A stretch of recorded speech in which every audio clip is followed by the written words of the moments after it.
মধ্যপ্রাচ্যে সংঘাতের জেরে গত ২৭ ফেব্রুয়ারি থেকে টানা ১২ দিন ধরে দোহায় আটকে পড়া বিমান বাংলাদেশ এয়ারলাইন্সের ১২ জন ক্রু মাস্কট হয়ে বিমান বাংলাদেশের একটি ফ্লাইটে আজ রাতে ঢাকায় এসেছে।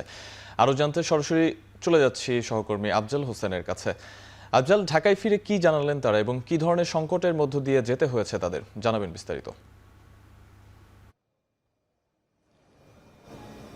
শাহাব, আপনি যেমনটি বলছিলেন যে ইরান যুক্তরাষ্ট্রের যুদ্ধের যে ডামাডোল, সেই ডামাডোলে হাজার হাজার ফ্লাইট সারা বিশ্বে বাতিল হয়। তার মধ্যে একটি ছিল বাংলাদেশ বিমানের একটি ফ্লাইট, এবং সেখানে ছিলেন ২ জন ক্যাপ্টেন এবং ১০ জন কেবিন ক্রু, মোট ১২ জন। তারা কাতারে পৌঁছানোর পরে ২৭ তারিখ পৌঁছানোর পরে সেখানে তারা আটকে পড়েন এবং টানা ১১ দিন তারা একটি হোটেলে অবরুদ্ধ ছিলেন। অনেকটা অবরুদ্ধ ছিলেন বলতে নিরাপত্তার কারণে তাদেরকে সেখানে বাধ্যতামূলকভাবে রাখা হয়।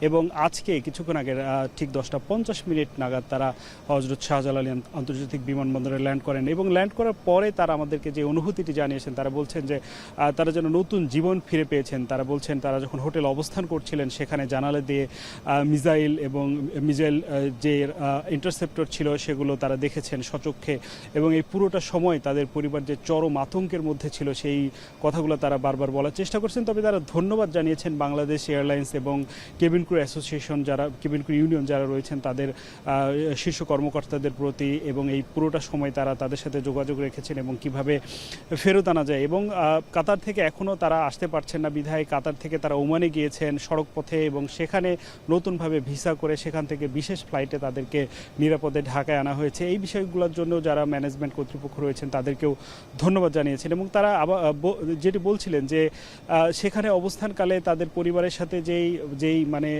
আবেগঘন মুহূর্তগুলো কেটেছে, তারা চরম উৎকণ্ঠার মধ্যে দিন অতিবাহিত করেছেন। আসলে তারা কখন দেশে ফিরতে পারবেন সেই অনিশ্চয়তা ছিল।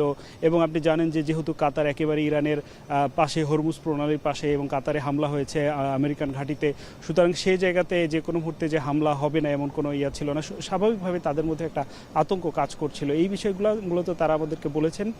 এবং আরেকটু জানিয়েছেন যে এই মুহূর্তে কাতার সহ মধ্যপ্রাচ্যের কোনো দেশে বাংলাদেশ বিমানের কোনো ধরনের কেবিন ক্রু বা ক্যাপ্টেন এই মুহূর্তে আটক অবস্থায় বা সেখানে অবস্থান করছেন না। তারা সবাই নিরাপদে, যারা ছিলেন তারা সবাই নিরাপদে বাংলাদেশে ফেরত এসেছেন।